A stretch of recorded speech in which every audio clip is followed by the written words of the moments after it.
Noi abbiamo un tessuto sano sia civile sia economico, imprenditoriale e anche amministrativo, però i tentativi di infiltrazione sono sempre più numerosi e sempre più frequenti, dobbiamo contrastarli. Un totale di 21 giornate formative rivolte a circa 500 agenti di polizia locale del Veneto, più 7 seminari tematici rivolti ad amministratori e dipendenti degli enti locali per aggiornare sulla prevenzione e il contrasto all'infiltrazione della criminalità organizzata nel nostro territorio. Sono i numeri di conoscere le mafie e costruire la legalità 2, il piano formativo fortemente voluto e finanziato con 260.000 euro dalla Regione del Veneto. Il taglio che abbiamo voluto dare a questi incontri formativi è un taglio di estrema praticità e funzionalità all'operatività, quindi coloro che saranno formati, le nostre polizie locali, avranno subito degli strumenti di intervento per contrastare questi fenomeni di illegalità e di criminalità. Il piano formativo è attuato da Viso Pubblico, un'associazione nata nel 1996 su iniziativa di alcuni sindaci proprio per contrastare, attraverso le buone pratiche dell'amministrazione,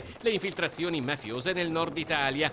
Un sodalizio che si è allargato via via fino a contare più di 350 soci, tra cui 10 regioni, Veneto compreso. Qui una delle parole d'ordine è aggiornamento anche per gli amministratori locali. In caso di appalti pubblici, per esempio, un appalto scritto in un modo piuttosto che in un altro può fare la differenza tra una buona pratica che può davvero porre un freno, un limite, una barriera all'infiltrazione mafiosa rispetto magari a un appalto che può prestare il fianco a fenomeni di infiltrazione. Attraverso questo percorso formativo, ha chiarito l'assessore Corazzari, le polizie locali potranno integrarsi meglio a quelle nazionali in un processo virtuoso di scambi fra amministrazioni locali, autorità e diverse forze di polizia. Questo modello, diciamo, di formazione del personale delle polizie municipali costituisce, un ulteriore tassello che va nella direzione di un coinvolgimento e di un coordinamento complessivo rispetto a un tema così importante.